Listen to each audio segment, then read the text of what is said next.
ಮೌನದ ಕಲೆಯೇ ದ್ವೀಪ, ಅದುವೇ ಸಾಧನೆಗೆ ರೂಪ. ಮೌನದ ಕಲೆಯೇ ದ್ವೀಪ, ಅದುವೇ ಸಾಧನೆಗೆ ರೂಪ. ಘಣ ಘಣ ಘಣ ಘಣನೆ ಗಂಟೆ ಜಾಗಂಟೆಯ ಶುದ್ಧ, ಪಟ ಪಟ ಪಟ ಪಠನೆ ಅರ್ಚಕರ ಮಂತ್ರದ ನಾದ. ಓ ಘನ ಘನ ಪಟ ಪಟ ಶಬ್ದವು ಮೂಡುತ್ತಿದೆ, ಮೌನದಿ ಕೂತು ಮೂರ್ತಿ ಉಸಿರಾಡುತ್ತಿದೆ.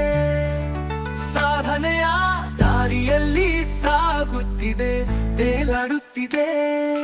ಮೌನದಲ್ಲಿ ತೋರುವನು ಅದೇ ಶ್ರೇಷ್ಠತೆಯ ಮಾದರಿ, ತಲೆ ಕೆಡಿಸದೆ ಇರುವನು ಸಾಧನೆಯ ಸುಲಭ ದಾರಿ. ಮೌನದಲ್ಲಿ ತೋರುವನು ಅದೇ ಶ್ರೇಷ್ಠತೆಯ ಮಾದರಿ, ತಲೆ ಕೆಡಿಸದೆ ಇರುವನು ಸಾಧನೆಯ ಸುಲಭ ದಾರಿ.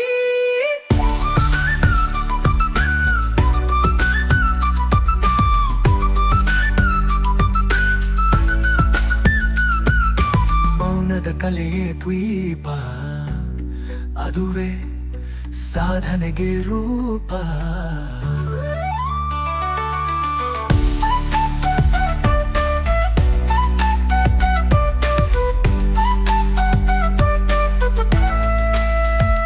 ಸನ್ಮಾನ ಕಾಲವು ಹತ್ತಿರವೂ ಬರುತ್ತಾ, ಅನುಮಾನ ಜಲವು ಭರ್ತಿ ಹರಿಯುತ್ತಾ.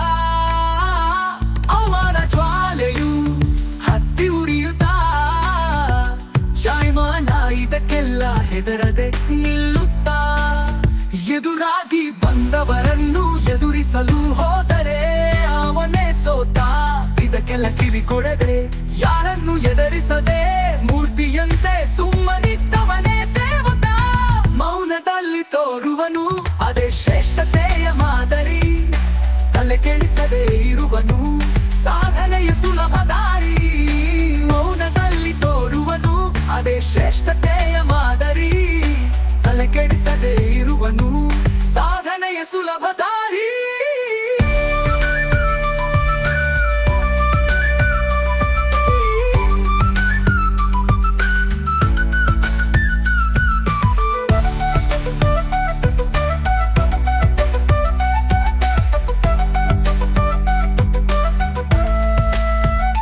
ಮೌನದಲ್ಲಿ ತೋರುವನು ಅದೇ ಶ್ರೇಷ್ಠತೆ ಮಾದರಿ, ತಲೆ ಕೆಡಿಸದೆ ಇರುವನು ಸಾಧನೆಯ ಸುಲಭ ದಾರಿ.